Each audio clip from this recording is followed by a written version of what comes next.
Morning everyone. Hopefully you should be able to see my screen okay now. My name is Paul Lloyd, I'm the Group Sales Director for Brookson. I'm going to be talking to you today along with Matt and Keith around how you can look to re-engineer your flexible workforce strategy and make sure that you've got an effective IR35 response.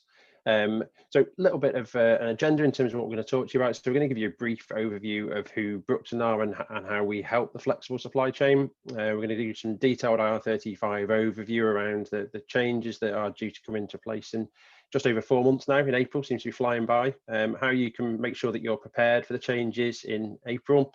What we can do to help you in sort of suggested time plan and project plan that you would normally work to. And Keith's going to give a detailed overview of how you should be engaging with your agency supply chain. So we'll make a start on that for you now. So a little bit about Brookson for those of you that don't know us. So Brookson as a group have been operating in this sector now for over 25 years and are known as specialists within this sector. We're one of the founding members of FCSA, which is a code of conduct and compliance audit that's done yearly to make sure that umbrella and accountancy businesses in the flexible supply chain are adhering to that code of conduct and are compliant. Back in 2000, when the legislation first started for IR35, we brought one of the first employment status tests to market, and we do on average anywhere between 6,000 and 10,000 IR35 reviews per year. Obviously, in the early years, up until the change in the public sector, all those reviews were done for the contractor themselves, as they had the responsibility and the liability, and then the rules changed in the public sector and obviously are now due to be amended in the private sector from April. We work with over 15,000 limited companies on an accountancy basis and payroll 3,000 to 4,000 contractors a week through our umbrella solution as well. Brookson Legal specifically, which is what we're going to talk to you about mainly today, have been working and providing advice on IR35 now for over 20 years, ever since the inception of the legislation, and have got vast experience in both the public and the private sector changes prior to them being delayed earlier this year. We are regulated by the SRA and we do specialise in IR35. We're not a generalist law firm. This is our area of expertise, and the advice that we provide is protected by professional indemnity insurance. We'll talk to you a little bit later around how we provide these solutions, but we do that through a unique blend of technology and legal advice, and have vast experience in the public sector of doing that through our brand plus us as well, where we're currently engaged with over 30 NHS trusts that helps them manage their end-to-end flexible workforce. A little bit around how that works in terms of how we work on a platform basis from an end-to-end. For starters, we can look at doing the IR35 SDS or status determination statement clarification from individual assessments, and we work with clients ranging from anywhere from 1 or 2 contractors right the way through to thousands of contractors. So no matter how many contractors you've got, it's something that we've done or have done previously and can help you with. Our solutions also include things like vacancy creation, including the associated IR35 status determination, releasing that out to your internal bench bank, your internal recruitment team, or out to your agency, PSL and supply chain, and including a workforce app to allow contractors or your bench to be able to apply for roles within that. And we can also offer specialist bill and pay facilities, making sure that we can manage the compliance right the way through from the start of the IR35 clarification, right the way through to making sure the contractors are paid correctly in accordance with that determination. And we'll talk to you a little bit later around that as well. So I'm going to hand you over to Matt now. He's going to take you through an overview of IR35, and I'll be back later on to talk to you a little bit more. Thanks, Paul, and good morning, everybody. Yeah, my name's Matt Fryer. I'm Head of Legal at Brookson Legal and also the Group Compliance Director at Brookson Group. So my job is to make sure that we've got our finger on the pulse in terms of the legislative changes, and we're translating those into commercial solutions for our clients. Just before we move into the detail around IR35, it's probably a good time to do our first poll of the day. So appreciate if you could all give your response to the poll that Natasha's going to share with us now. Hopefully that's the correct one.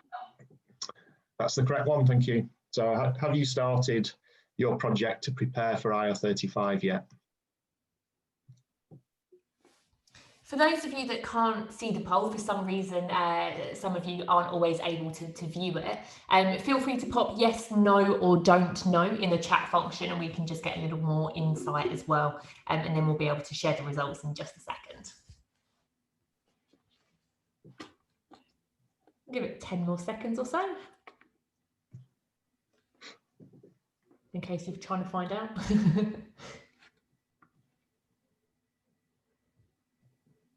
Okay.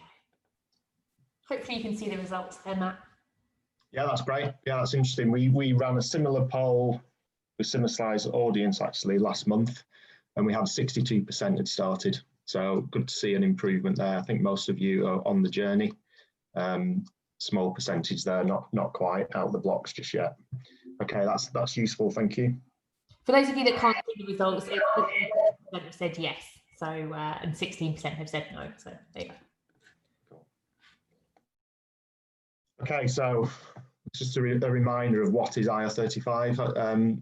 As Paul mentioned earlier, it's been around since 2000, and it was brought in to try and stop a particular trend that was happening in the UK labour market, where an employee would resign from their full-time employment and return to the same employer, for want of a better expression, doing exactly the same job, but as no longer as an employee, as a contractor working through a limited company. And that was happening in the mid to late 90s, because that individual was then paying corporation tax rather than income tax. Corporation tax rates were very, very low back then, and the engager of the individual was avoiding employers' national insurance. So this is a piece of anti-avoidance legislation to try and stop that disguised employment that was gathering momentum in the late 90s. It came live in April 2000. And it was expected to raise around £300 million of tax a year. And we can see down the bottom here, there was some analysis done in 2002-3 through to 2007-8. And it actually, in all of that time period, it only raised £9.2 million. So it was seen as a policy failure. And for the last 10 years, government and Treasury have been trying to drive through some changes to make this work better. The main reason it didn't work is because it was reliant on HMRC having to go and individually police anywhere up to 650,000 personal service companies. And they just didn't have the resource and manpower to do that. And the contractor took the risk. Contractors are aware of the risk, and lots of them just didn't meet their obligations. They didn't consider their own tax status in relation to IR35. And HMRC now believe around a third of contractors are not compliant with current rules. So we saw changes in the public sector in 2017, and that was very different to what we're about to see in the private sector, in that the public sector only had a matter of months to prepare, and lots of them went with blanket bans. I think the rollout to the private sector, we've been talking about this for almost 2 years now, perhaps a little bit longer. So HMRC's view is businesses have had time to prepare. We're still seeing some blanket bans in certain sectors. It tends to be sectors with high use of contractors, so talking tens of thousands, predominantly in financial services. Those businesses just can't see a way to get through that volume in time. So they are going with blanket bans, a little bit like we saw in the public sector. And coming on from that is sort of commercial risks around attraction and retention of key talent. So IR35, we've got a big change coming in April 21. And if we just move through to the next slide, I'll focus on the key tests. I think before I get into the detail here, I could spend the whole hour talking about this. It's probably worth doing our second poll, please, Natasha.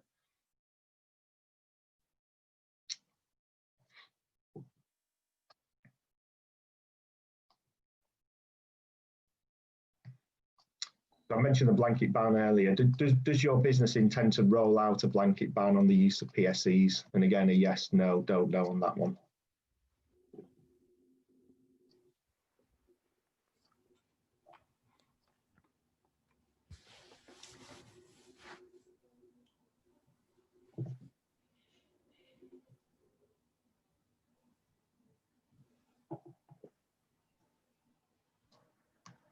Okay.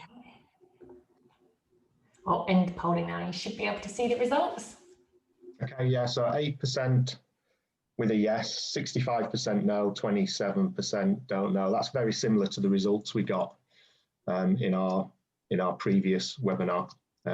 So thanks for that. Majority not going down the blanket ban route.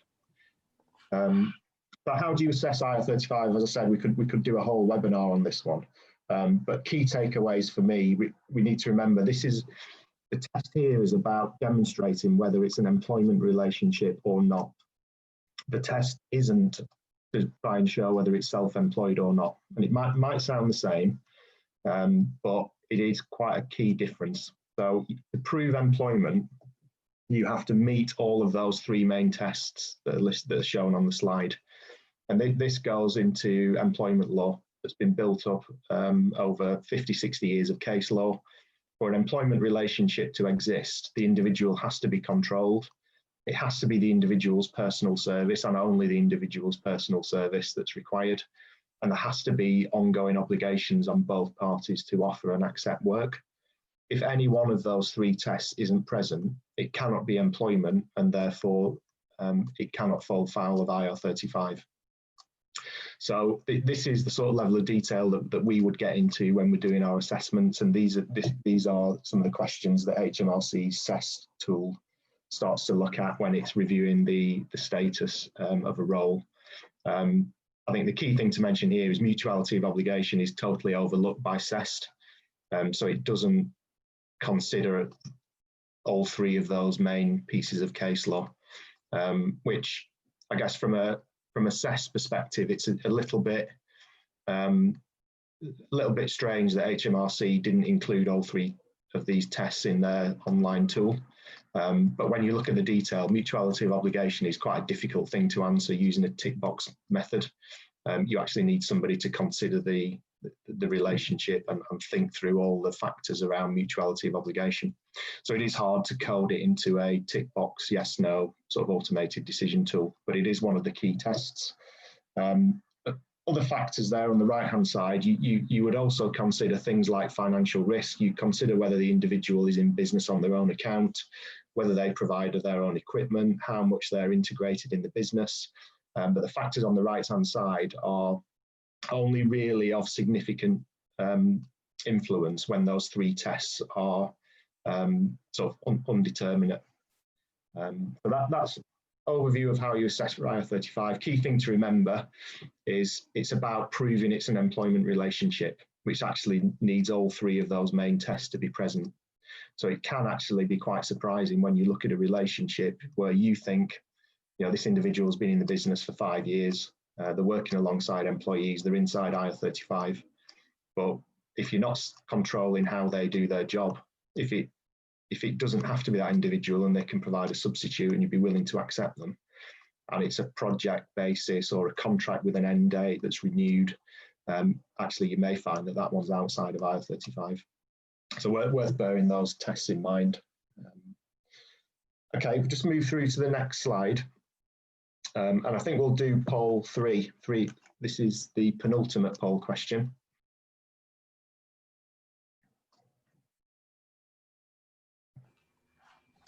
So what do you perceive to be the one key challenge for your business in preparing for IR35 change? Would it be identifying contractors across the business, undertaking the assessment, ensuring compliance with your supply chain, or managing contractor reaction to inside IR35 assessments?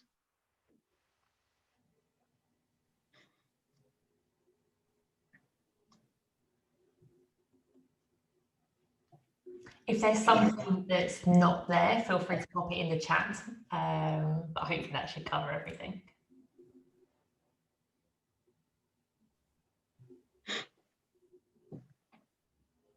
Give it 10 more seconds.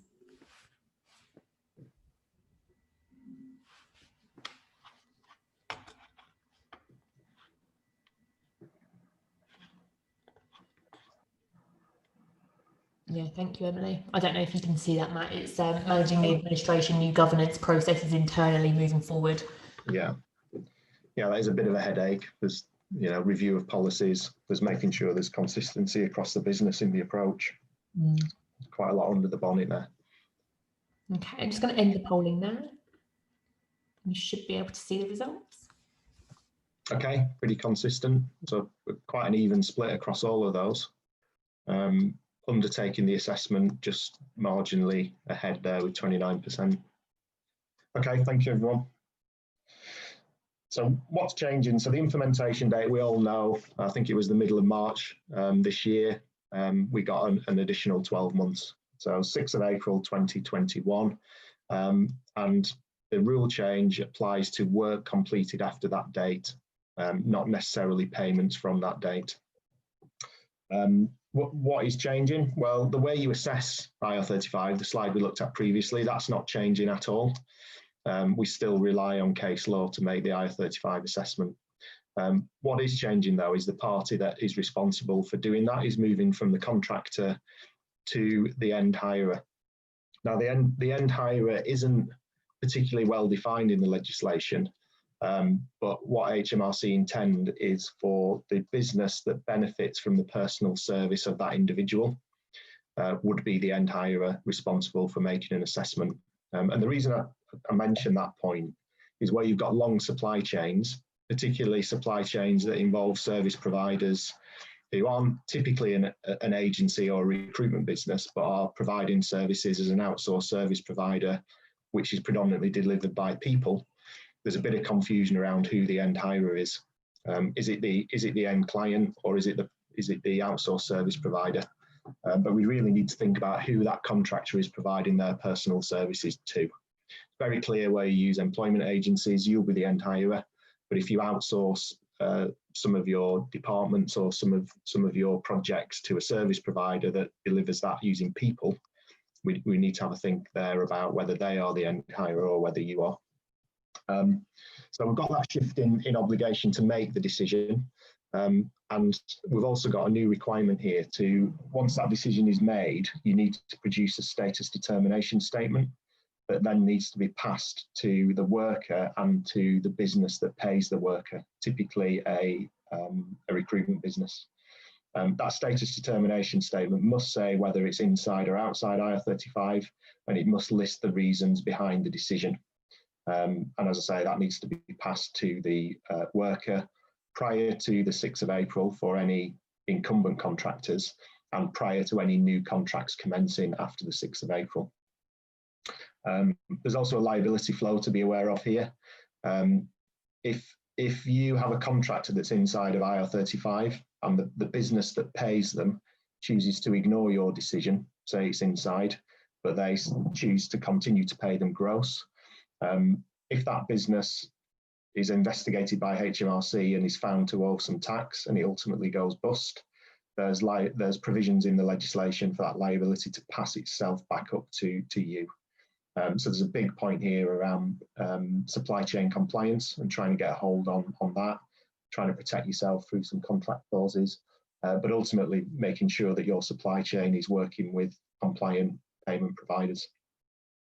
There's also a challenge process for contractors and agencies here to challenge the SDS, and you need to manage that process. Originally, we thought HMRC would mediate, but they've passed that challenge on to you guys.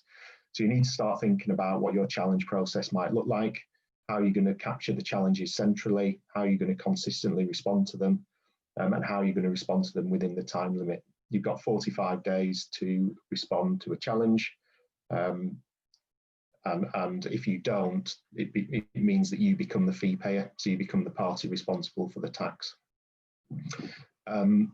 There's a big point here around reasonable care, and I've got a slide on that later. When you produce your SDS, when you make the status determination, you've got to be able to demonstrate to HMRC that you've taken reasonable care in doing so. If you can't demonstrate you take reasonable care, then again, you become the party responsible for any underpaid tax. And the other thing to bear in mind here is there's a small company exemption. If you're a business that's got fewer than 50 employees, your turnover is below 10 million and your balance sheet value is less than 5 million, then you may be outside the scope of these changes. And if that's the case, your contractors remain responsible for managing IR35 themselves as they do now, but you do have an obligation to tell them that you're in that small category.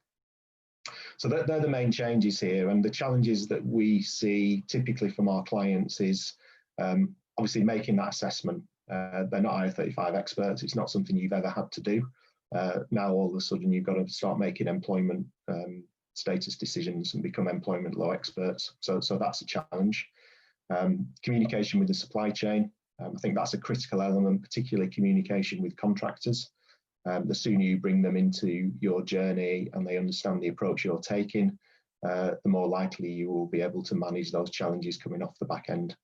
Supply chain compliance I've talked about, and the big one here, how to deal with contractors inside IR35. They are ultimately going to be facing a 15 to 25% pay cut.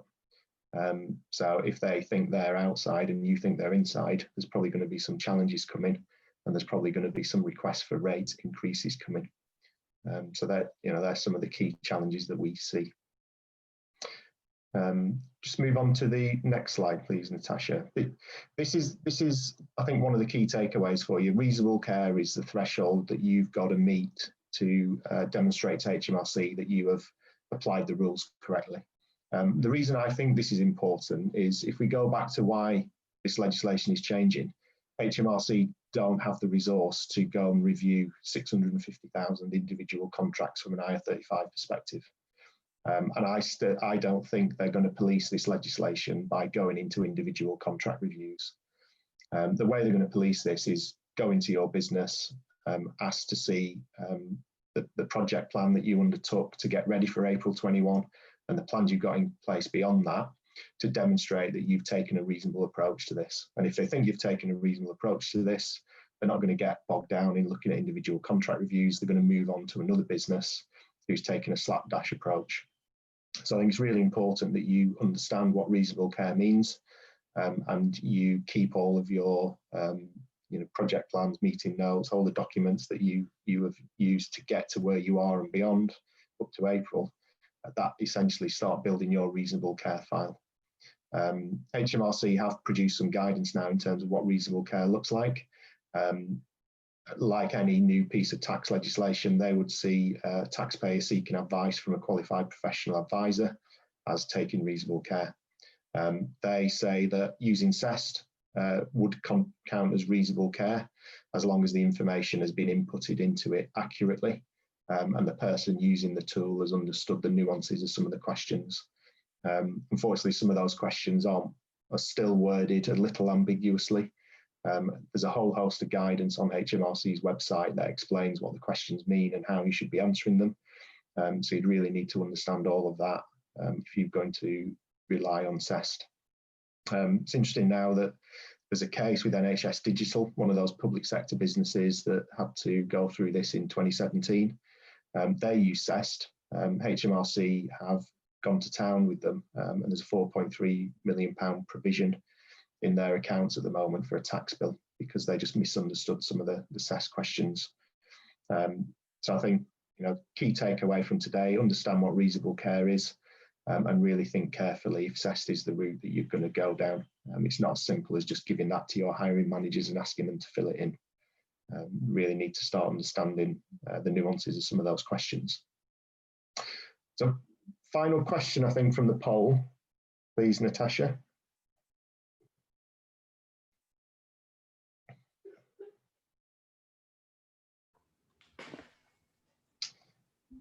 Okay, I've teed this one up nicely, I think, haven't I? Does your business intend to make IR35 determinations using CEST?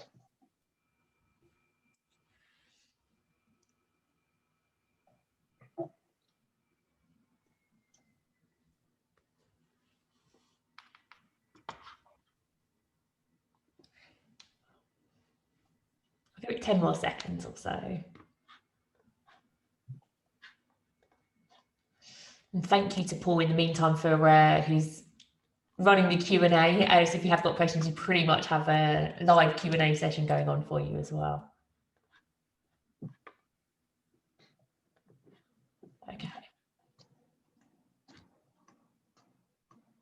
Okay, so we've got about a third planning on using CEST. The last webinar we did, we had slightly more. We had around a half thinking of using CEST. 16% no, 51% haven't quite decided yet. That's quite an interesting one. HMRC are pushing CEST quite heavily. I think it's their way of trying to justify that these rules aren't that particularly onerous for you because they've published a free tool for you to use. They then sort of caveat that by saying you got to invest time to use it properly. Okay, so thanks for that.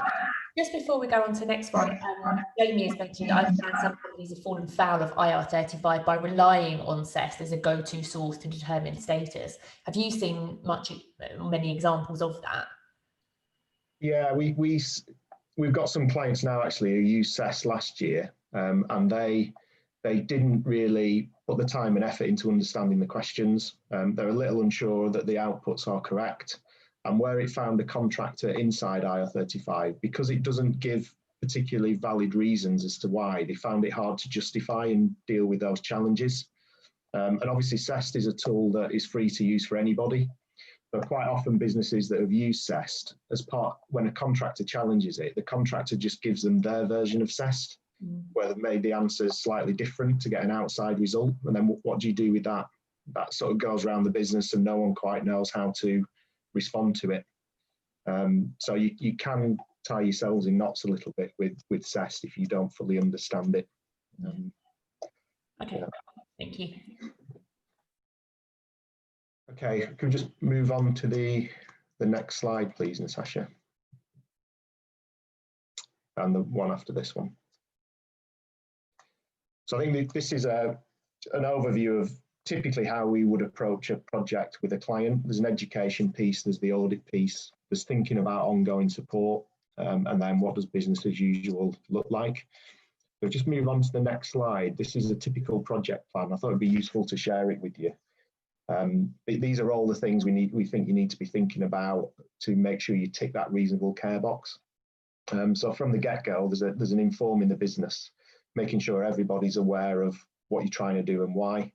And that can be presentations, workshops, webinars. I think it's really crucial that you get everyone on the same page at the beginning.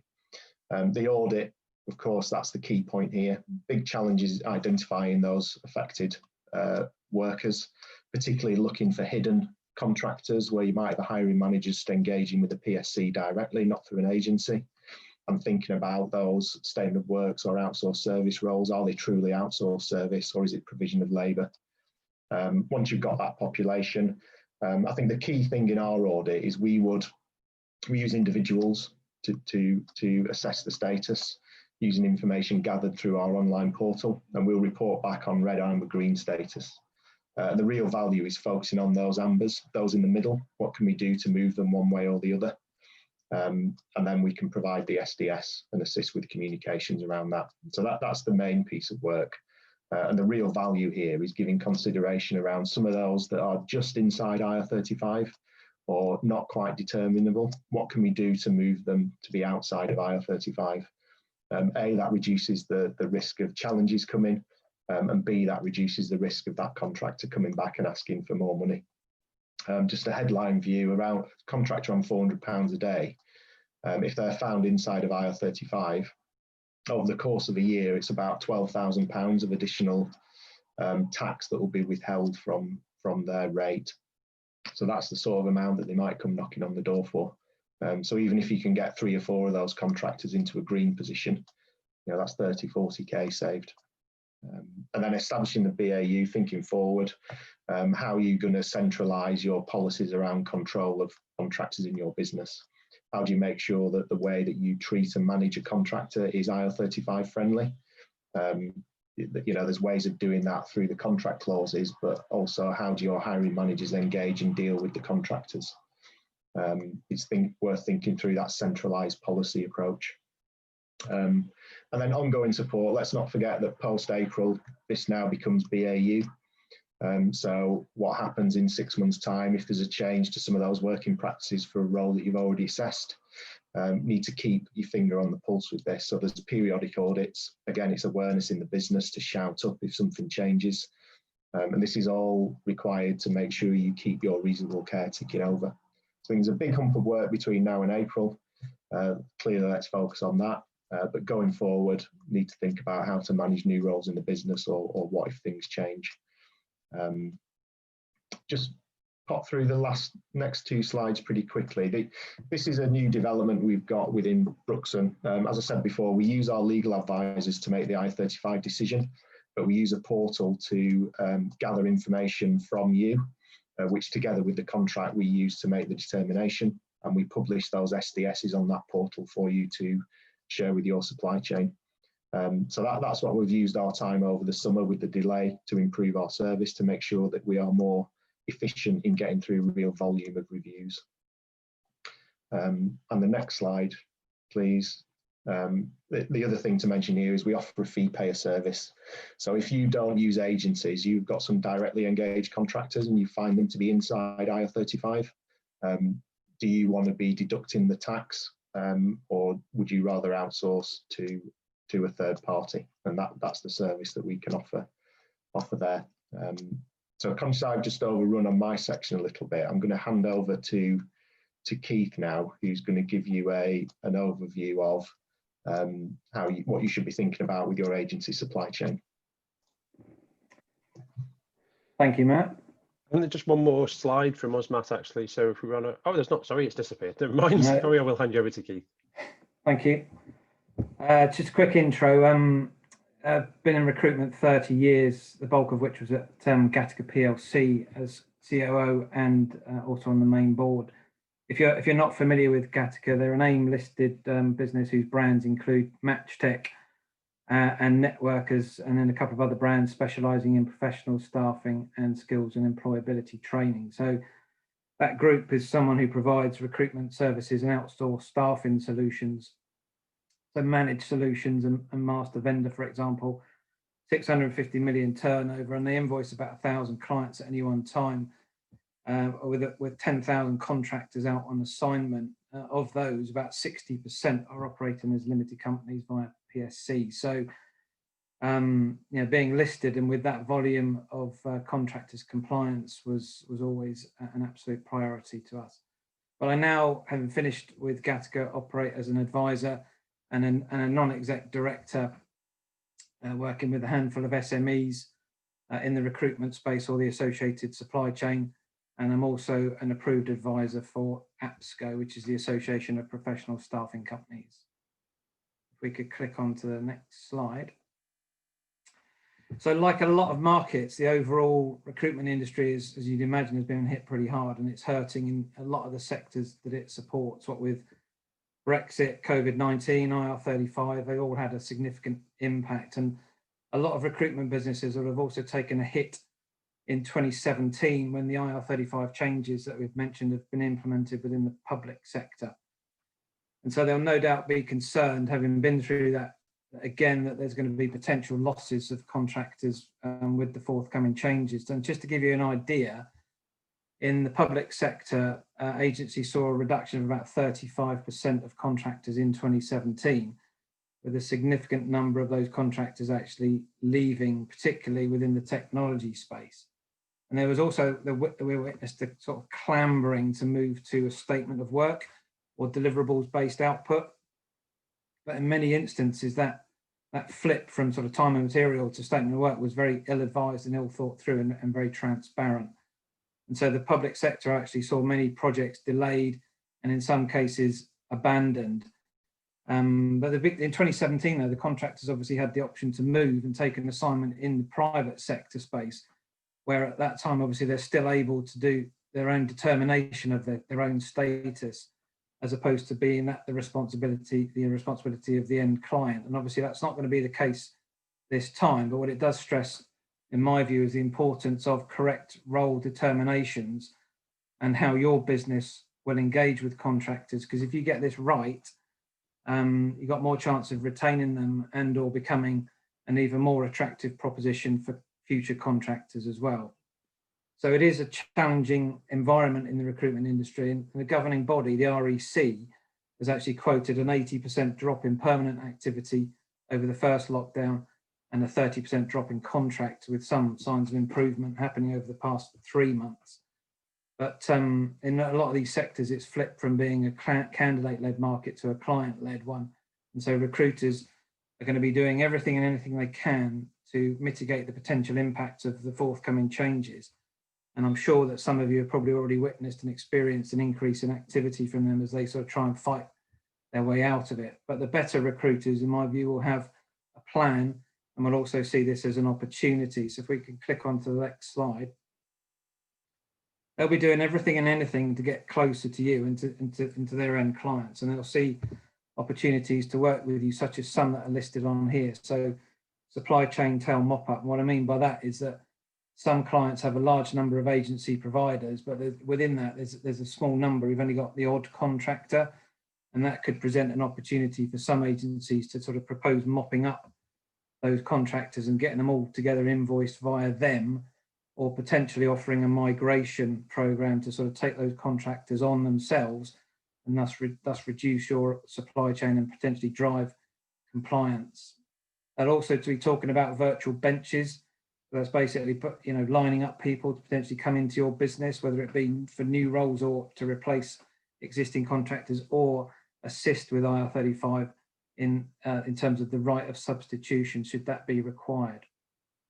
No doubt some of them will talk about solutions and managed service programs to basically take on the whole project for you, all of the contract recruitment within your business and work alongside you. Or they might talk about mini RPOs, where you've got some roles where you've got contractors and the decision subsequently made for those roles to become permanent. And so the contractors might subsequently leave, and then the agency will run a mini package to fulfill those requirements on a permanent basis, working with you and complementing what you do rather than compete with the roles that you're working on. Some will talk about projects and statement of work, taking it on as a deliverable. And as I said, some of them this is very poorly thought through. So just be very careful about who and how you engage with going down that route. Some will offer a complete end-to-end change management program to get you through this. But the reality is that it's difficult for recruiters to differentiate themselves at the moment. So they want to be trying to get closer to you as the end client and positioning themselves for strategic relationships where adding value as a true partner, but with compliance very much at front and center. We go on to the next slide. There will be some agencies who consider, look at this as sort of a tick box exercise, unfortunately, and an inconvenience, and then just no doubt jump onto the next sales call. But there'll be others who want to work with you and help you and get this right. So, you should ask yourself which, if any of those points on the previous slide, you may want to try and align yourself with some suppliers on. Which suppliers is it that you may want to do that with, and why would you choose them? So that obviously you can subsequently form a strategic value partnership that works both for you and for them as well, and for your contractors. But when making that choice, start asking the recruiters, what have they done so far? So what is the stance of those suppliers on risk, and what will their stance be on inside determinations as well? You might find that you're getting plenty of noise from the recruiters, but there's a real danger that there's a varying level of knowledge from those recruiters in order to offer any sort of advice. And going back to what Matt's been talking about in terms of how that constitutes the reasonable care that is required throughout this process. Also, not to mention some of the language that some may use about the level of compliance that they offer compared with others in the marketplace. There is no level of compliance. You're either compliant or you're not. So be prepared to sort of delve into that with them if they start using that sort of language. And the next slide, please. So remember as well that the agencies that you choose to work with, they can't and shouldn't mark their own homework in terms of doing those assessments. And that's why, for me, my recommendation would always be to work with the agencies and a third party. That ensures that all stakeholders in your business are on side and feel that they're actually receiving genuinely independent expert advice. And it also removes any perception that recruitment businesses might be exploiting anything in this process to their own advantage. You're also got to be aware that you're going to be overwhelmed potentially by contradictory information from the agencies unless you work with a third party who helps you decide a clear position and a plan around it. Because the cost of getting it wrong should not be underestimated. It's difficult to quantify, unfortunately, but a lack of reasonable care in that process, for example, could lead to an incorrect determination and ultimately will come back on you. As I said, that would be extremely costly, not to mention things like reputational damage and potential operational impact and project delays, for example. So getting help to manage the process and subsequently embed IR35 as BAU within your business also allows you to give clear direction to that supply chain on your stance, and allows you to talk with authority, because clear communication is core to a successful implementation. And working with a third party means that they can help you construct that clear communication plan with suppliers, stakeholders, contractors, which sort of uses informed opinion, but demonstrates clear timeframes to all parties and avoids conflict, but also drives compliance. So if you go to the next slide, please. So recruiters will quite rightly try and turn this into an opportunity, but I would urge you to look at it as doing the same. So getting advice and support, and subsequently removing the risk. And when I talk about risk, I'm talking about legal risk in terms of any potential with HMRC, in terms of potential litigation, for example, reputational risk, in that the talent might not want to work for you or with you, and operational risks relating to potential project delays, and then potential financial risks in terms of fines and cost increases. My view is it's better to have a known cost in terms of implementing your IR35 processes and a strategy versus an unknown cost that might be further down the line. And use it as an opportunity to drive a compliant supply chain by working with those agencies who partner with you throughout this, and who've got an open book policy should you wish to audit any of those processes at any time. And I'm specifically talking about their use of PSCs, their use of umbrella providers, and them running a PAYE payroll if appropriate. So use it as an opportunity as well to retain talent, to get the contractors involved in the process and be completely transparent. And the knock-on effect of that will be that you ensure that you're also an attractive proposition and a magnet for future talent as well. If you get it right, it'll also enable you to have clear visibility of your spend and subsequently managing that spend. And you can also enhance your processes. For example, have your own single terms of business for suppliers, which will be more efficient for you guys, but also drive compliance as well. And things like introducing maybe a decision tree throughout your business. But when a new role comes up, should that role be permanent? Should it be contract? Should it be FTC, statement of work? That everybody in your business is familiar with and using something like a decision tree, and have a policy across the business for how everybody in your business is, engages with contractors, so that everyone is absolutely clear on it, and that they're subsequently very, very clear on how your business has embedded IR35 as business as usual. Thank you. I'll pass you back to Paul, I believe. Thanks, Keith. That was great. So last couple of slides now. Please feel free to pop any questions across so we can answer those for you before the end of the presentation. Any questions that were sent through on your registration or anyone that haven't been answered on the way as we've gone through, then we'll make sure that we do a roundup of those as an FAQ document that will get sent out to you in the future as well. So the last bit from me really, and there's been a number of questions on this actually, is what are the types of solutions that are available within the marketplace? And I think you probably heard throughout this now is that choosing the right solution for yourselves and making sure that you pass reasonable care is making sure that you can get that right and continue to gain access to the best talent and retain the contractors that you've got, avoiding disruption and avoiding those additional costs to your supply chain as well. So the way that I would normally look at this is that there are three types of solutions that you could look at in the marketplace, and a number of the questions we're asking around assessed and online tools, and there are commercially available online tools as well.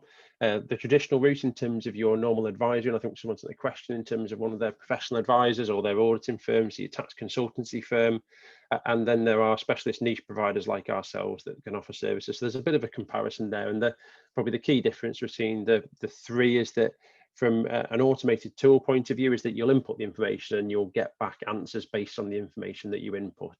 So the issue with that is it's going to assess the working practices and the contracts that you've got in place now, not what they could be in the future legitimately, to make sure that you maximize the number of outside roles.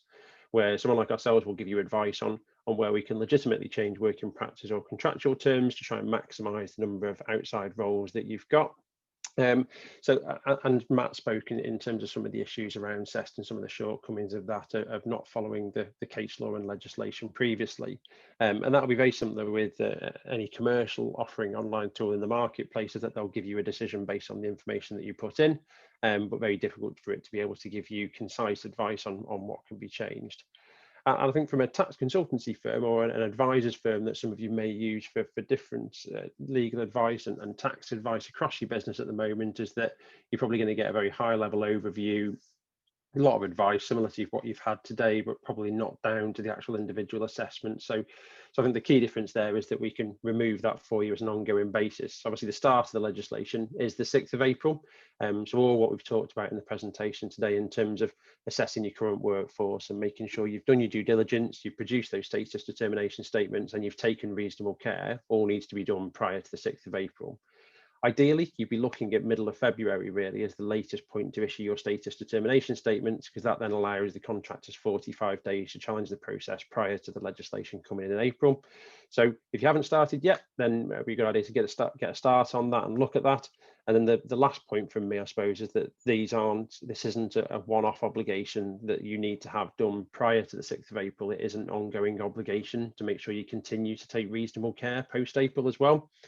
But I think if you need any more additional advice on that, then we'd be happy to run a separate session with you. Some of the questions that were coming through were a little bit more personal. I've tried to answer those the best I can as I went through, but if you're still unsure, then feel free to contact us directly. My contact details on the screen. I'll be more than happy to have a separate call with you on any of the questions that came through. But if anyone's got any more questions, please put them through the Q&A session now, and we can pick them up for you in the little bit of time we've got left. Amazing. Thank you so much, Paul, and to Matt and Keith as well. So I know IR35 is quite personal to a lot of organisations. It's not quite a one size fits all for a number of you. So do feel free to ask any of those questions here. But so Paul, you mentioned there that mid-Feb is probably the latest for you to sort of get these going. Do you have any sort of top tips on kind of what the process should be? Is it, if they haven't started yet, what should they be doing after this webinar? Yeah, so I suppose the first part that we normally advise clients to start looking at is start looking at their internal systems around how many contracts have they got, how many hiring managers do they report to, how many roles have they got across that, and that'll give them an idea in terms of how big a scale that problem is and what they need to start doing. The idea around trying to get these out by the end of February, even early March time, will be allow the contractors enough time to be able to challenge the process, because there's obviously that hire-led challenge process in there. And also for any contractors that are inside, they'll need issuing with new contracts and migrating across to a PAYE solution. So it's not an overnight switch that people can just flick. This will take time. You also run the risk of anyone that's inside of losing that talent. So you then need to go and rehire. You need your recruitment process to kick in and make sure you've got people in place so your projects aren't delayed. But I think anyone that hasn't started yet, be worthwhile. Obviously, listening to the presentations are a great start in terms of what they should be doing. But I think the first bit is to look at how big the problem is. If they've got 20, 30, 40, 50 contractors, that's not too bad. If they've got hundreds, then they really need to get a move on and start to put the wheels in motion. And maybe start to form a small project team across their business is something that we normally see. So that might be someone from HR, finance and legal would probably be the three main areas that would normally be involved in kicking this project off. Yeah. Matt, anything to add above that? No, I think that's fair summary. I think the potentially bad news for you guys is we do typically see in-house recruitment and HR being the ones who are leading the project. But obviously you've got legal needs to be involved because of the contractual piece. If you've got in-house tax, they would want to be involved because they're probably already being contacted by HMRC now to educate them and to ask them what you're doing. But we do find the project leads typically falling in HR or in-house recruitment. So it is probably going to fall on you guys. I think, yeah, the biggest hurdle we see to get the project off the ground is just getting all the stakeholders involved, particularly in large businesses. You need the hiring manager because they are the party closest to the contractor. They're the party that will know about the working arrangements of the contracts. So it's a matter of going through the business and trying to identify those hiring managers and the contractors that are related to them. Once you've done that, I think the second most important thing is just getting your assessment methodology right. That decision that I think is in everyone's mind. Do I go CEST? Do I go some sort of free tool? Do I go with a relatively cheap online auto decision-making tool? Or do I go for a wraparound service provider that I can also outsource some of the legwork to as well? So I think once you've identified your contractors, once you've determined the way you're going to make the assessment, I think you're in a good place. And you probably want to be making those assessments, or certainly have started to make those before the end of this year. The sooner you can do it, the more chance you've got to react to the outcome. If you suddenly find you've got lots of contractors inside, that could be quite a big issue that your business faces. So why are they inside IR35? Is there anything you can change relatively quickly? Or is there a project plan to try and change those over the next 3, 6, 9 months to make your business almost more receptive to dealing with contractors? Because what we do know, and I think what Keith was talking about, is that talent will flock to outside IR35 roles. So there's a big tax risk here, but there's a big commercial risk on the other side of it. So it's just getting that balance right. Yeah, absolutely. And obviously HMRC quite often, they need to police this. There's no point in putting a legislation in place if they're not going to police it. So have you got any insight or insider knowledge as to how they are going to police what is being done? Yeah. So I was speaking to HMRC last week. They are recruiting into a team to police this. So they've got a team ready to go. They're calling it a soft landing for the first 12 months, but that means that they won't charge any penalties. If they find anyone that's applied this incorrectly, they'll still look for the tax, but they won't hit you with a penalty for the first 12 months. And their initial view is to try and continue to educate rather than punish people. So that's why I think this focus on reasonable care is so important. If HMRC come into your business and you've got all your documents there, you spend a few hours with them saying, this is how we train the business, this is how we identified the contractors, this is who we partnered with to do the assessments. These are some examples of SDSs, and this is how we dealt with the inside IR35 population and how we managed to secure our supply chain. You know, if you're presenting that to HMRC, they'll say, great, you've stepped up to the plate here. I'm going to go down the road and invest my time somewhere else because you're a low risk business. Yeah. I think that's what we'll see from HMRC. Okay, good. So it's just making sure that you've got all your ducks in a row, essentially. That's it. Yeah.